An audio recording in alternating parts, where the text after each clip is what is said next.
জিকির আজকার আর বয়ানের মধ্য দিয়ে আনুষ্ঠানিকতা চলছে বিশ্ব ইজতেমার দ্বিতীয় দিনে ফজরের নামাজের পর মূল বয়ানের মাধ্যমে শুরু হয় দিনের কার্যক্রম। এই মুহূর্তে টঙ্গী ইজতেমা ময়দানে আছেন সহকর্মী আল আমিন তুষার। সরাসরি যাচ্ছি তার কাছে।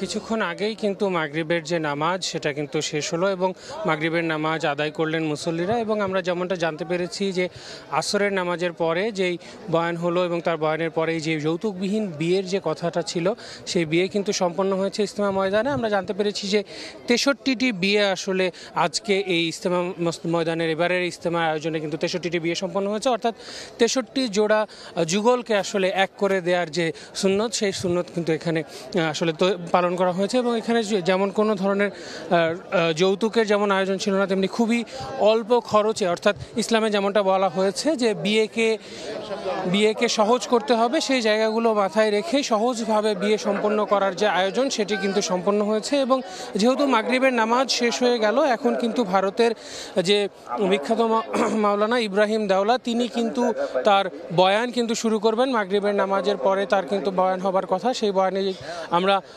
সাউন্ড সিস্টেমের মাধ্যমে শুনতে পাচ্ছি সেই বয়ানের শুরু কিন্তু তিনি শুরু করে দিচ্ছেন। এবং যারা আসলে মুসল্লিরা রয়েছেন তারা কিন্তু অধীর আগ্রহে প্রতিটা খিত্তায় ভাগ হয়ে মাইক্রোফোনের মাধ্যমে বা যে সাউন্ড সিস্টেমের মাধ্যমে যেই জায়গাগুলো রয়েছে সেই জায়গাগুলোর মাধ্যমে তারা আসলে শোনার চেষ্টা করছেন যে কি ধরনের আলোচনা দাওয়াতি যে বয়ান সেই বয়ানগুলো। এবং যেহেতু বাংলাদেশে প্রেক্ষাপটে বাংলা ভাষাভাষী লোক বেশি এবং যারা ভারত থেকে আসছেন তারা হিন্দি বা উর্দু ভাষায় তাদের যেই বয়ান সেটা করছেন এবং পরবর্তীতে সেটা কিন্তু বাংলা ভাষায় সেই বয়ান কিন্তু শোনানো হচ্ছে, তর্জমা করে শোনানো হচ্ছে।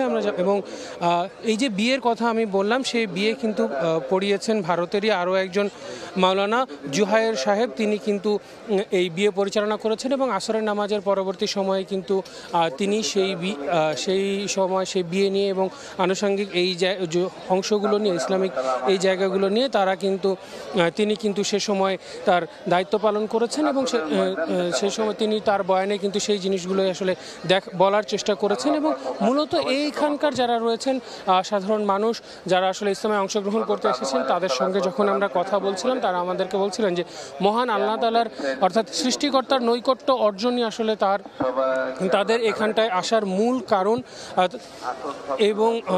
এবং এই কারণেই তারা আসলে এখানে এসেছেন এবং সৃষ্টিকর্তার নৈকট্য অর্জন এবং তার খুশি অর্জন করাই এখানে আসার তার মূল কারণ। এবং এখন কিন্তু আবার যে মূল বয়ান সেই বয়ান কিন্তু শুরু হয়ে যাবে এবং এই বয়ান শুরু হয়ে গেলে এবং পরবর্তী সময়ে মাগরিবের পরে এই বয়ানের মধ্য দিয়ে কিন্তু আজকের আনুষ্ঠানিকতা শেষ হবে এবং আগামীকালকে কিন্তু ফজরের পরে একটি বয়ান হবে, নসিহত হবে এবং 9:30-9টার মধ্যে আখেরি মোনাজাতের মধ্য দিয়ে এই ধাপের যেই ইজতেমা সেটা কিন্তু শেষ হবে। তো এই ছিল ইজতেমা ময়দান থেকে আমার কাছে সবশেষ তথ্য।